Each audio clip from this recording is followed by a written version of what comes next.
Welcome to the Plushie Picnic. There's no food, so I hope you brought some. Hello, guys. If you're new here, my name is Glory. I crochet stuffed animals, but you probably know this by now because now I not only crochet animals, but I am an author of crocheted animals, 30 to be exact. As you know, I just finished writing my book, Crochet Cuddly Plushies. I've started writing this from the beginning of this year, January, all the way up to May of this year. It's been a wild ride, and I wanted to get into that before I show you all the plushies that are so kindly sitting behind me. So boom, it's October of 2022. My favorite thing to do in the mornings to feel productive is to delete emails. So I'm deleting emails back and forth, left to right. And I feel like my inbox is finally nice and clean. So now I go about doing my other random daily task of the day. A couple weeks later, another email comes. And apparently, Google tells me that it's part of an email that I've deleted previously. So I think to myself, maybe I should delete it again. Turns out it was actually Page Street, the publisher of the book, emailing me to tell me about the book opportunity. If they hadn't reached out to me, I would have never wrote, this would have never happened, never been a thing. It's crazy to me that now looking back, I could have deleted that email. They could have not reached out a second time, and none of this would have ever happened. I'm so glad I didn't. But isn't it crazy to think how events like that could have occurred? I read the whole email. I'm honestly shocked that I deleted it to begin with. I guess I didn't read it all the way through. Oops.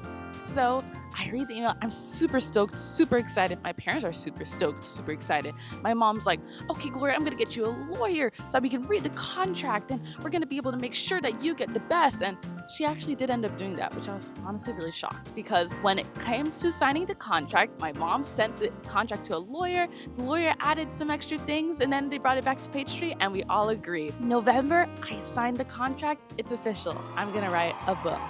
So they send me the first check stipend for signing the contract. Next check stipend comes after writing the manuscript, which I plan to do from Christmas break December all the way to the end of the school year. I started writing book patterns for the book.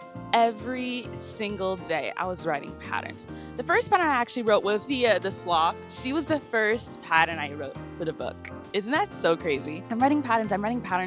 And as school starts to come back into the horizon, I'm trying to rush a little bit because I wanted to get as many patterns done as possible. I was able to get 10 patterns done through the Christmas break on my book. Now, mind you, we have 30 patterns to complete. And now that I think about it, 30 patterns for a crochet book is actually quite a bit because I was looking at other crochet books and they don't have as many patterns as the ones that I had to make. But anyway, school comes and everything kind of gets put on a back burner because spring semester comes up, and spring semester, I don't know about you guys, but spring semester is always harder than freshman semester. And there'd be multiple times where I was writing the book and I had to really think to myself on which sacrifice I wanted to make that month. Did I want to make sacrifice of my grades because I had a 3.6 GPA, or did I want to sacrifice the quality of the book patterns that I was writing? Obviously, every time the book patterns won because I'm not going to write a book and put patterns in a book that I'm not proud of, that I rushed. And so school pretty much got put on the back burner. My GPA dropped from 3.6 to a 3.59. Oh, boo-hoo. So sad. Honestly, it doesn't really matter. For those of you who are wondering, I'm actually majoring in math education for secondary schooling. And it wasn't a big deal that my GPA dropped. It's not like I wasn't going to be able to get into the teacher program. I still got in. It's fine. But it was still, who likes seeing their numbers drop, you know?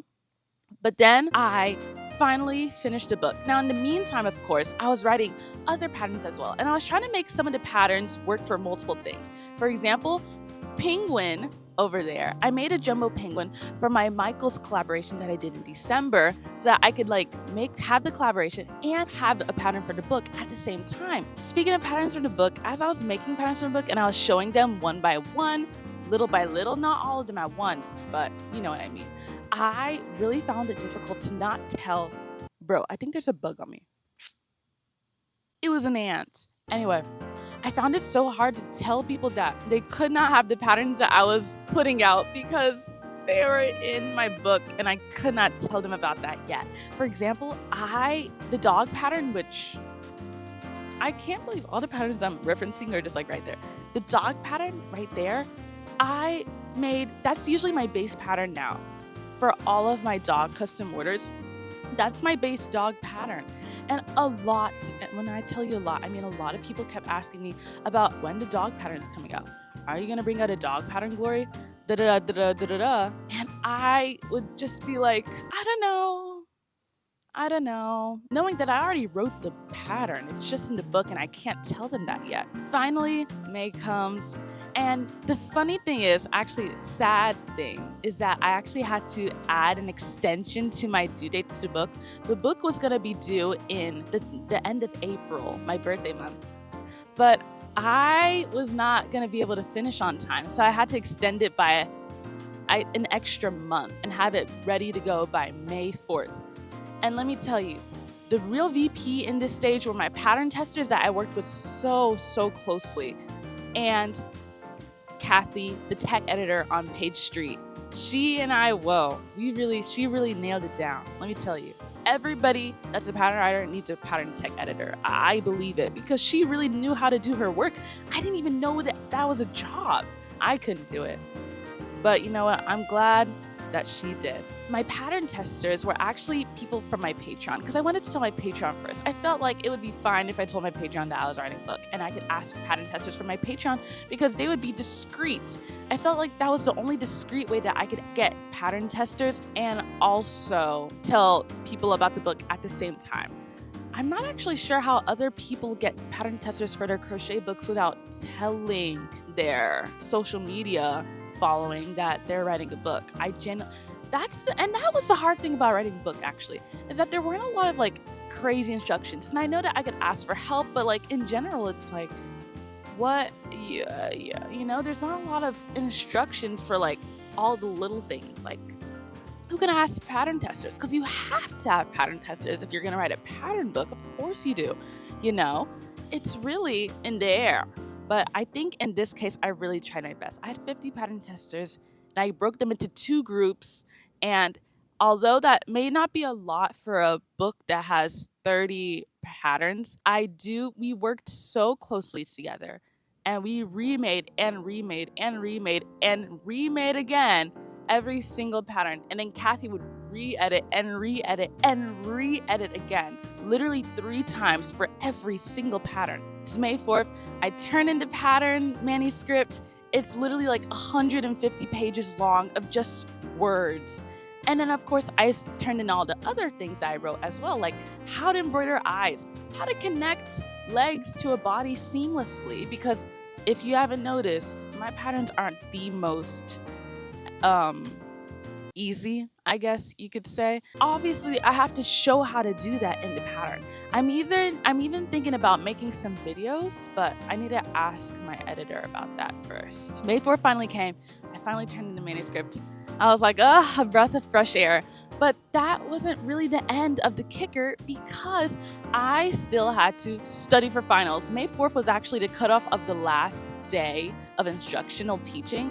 And the next week, we are going to go into finals week. So I was already like, oh my gosh, I need to study for finals. I'm living in a dorm. I had to worry about moving things out because as soon as that week was done, they wanted us out. So I already had a lot of things on my mind. So it was really a mess.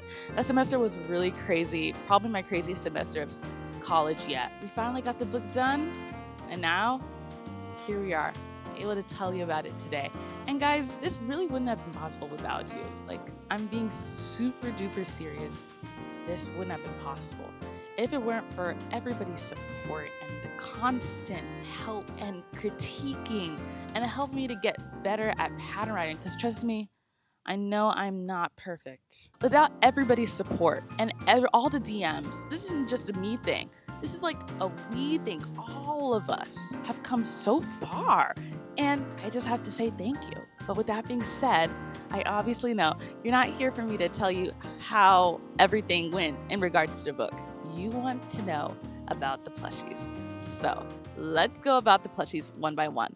First plushie we have, isn't she so cute? She was a tricky one. Next up, we have a fox. The fox, I wanted the ears to be a little more wide spaced out because I thought it would be cuter. Next up, Daisy the dolphin is so cute to me, and although I'm not usually a fan of making sea creatures, I did pretty good with that one. Lily the ladybug is so cute.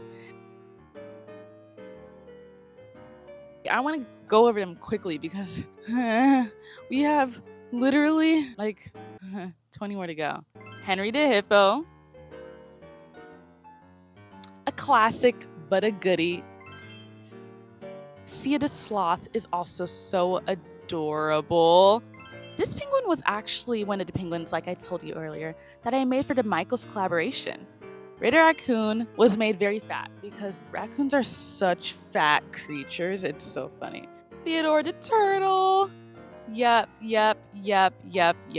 Another small plushie. BB the bird. We got Callie the cat. Little tail. Fido the dog. And if you guys are wondering if Callie the cat's head is smaller, it's because the tension of the yarn that I was using was really weird. Couldn't make a dog without a cat. That would honestly be illegal if I made a dog without a cat.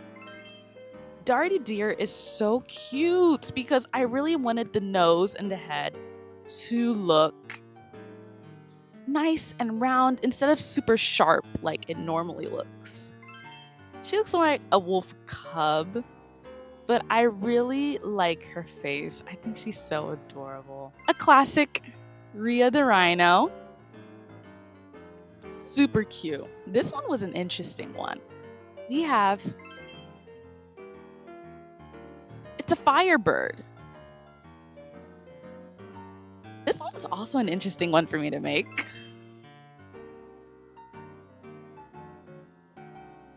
Opal the octopus, complimentary fins. We have a Pegasus. The Pegasus is pretty much like the unicorn pattern that I have, except I put more detail. You have to do less sewing. Dio the dragon.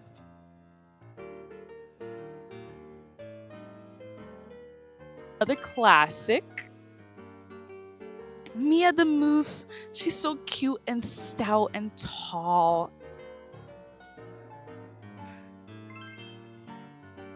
Cleo the cow is obviously a rendition to my strawberry cow because she's one of the animals that I made that really jump-started this whole thing that I'm doing. And I wanted to make an updated version of her, so that is exactly what it is. Ollie the otter was so cute, and I really wanted to make it a specific way. Penny the pig, a classic but a goodie. Obviously had to add a pig if I'm gonna add a horse and a cow and all those other farm animals, you know. I really wanted to make an elephant pattern because I know a lot of us love elephants. Raise your hand if you love elephants. I do, and I really wanted to make a pattern to that love and rendition. You've probably seen Sal the Stegosaurus. I made her on my stories, and I've only shown her on my stories because I made her for a couple of custom orders. Cara the chicken was so tricky to me for some reason, and I think it was because I was trying to design the wings. Miso the monkey was another tricky one to make for some reason because I wanted the face and the head to kind of be morphed in together like you see. Bella the bunny was based on a custom order that I made as well. If you've seen on my Instagram that gray and white bunny, this pattern is that pattern. You're welcome. I know, I'm so nice. The only thing about the bunny that I'm not a fan of is that I think I sewed the ears on too high. There was one more plushie that I actually cannot find, unfortunately, and that was Gail the giraffe. I'm gonna put pictures right here so that you can see. Gail the giraffe was another plushie rendition to a horse, but I figured if I have a horse, why wouldn't I have a giraffe? Jesus Christ, there's an ant on me. I knew it. wait. Don't film outside, y'all. It's not as fun as people make it seem. Those are all 30 of the plushies that are in my book. And I'll talk about them way more in depth later in another date. Guys, again, thank you so much for being here and just being part of this crazy group. I know it's funny because sometimes I would stress about patterns and writing them and making sure that they made sense and were easily to read.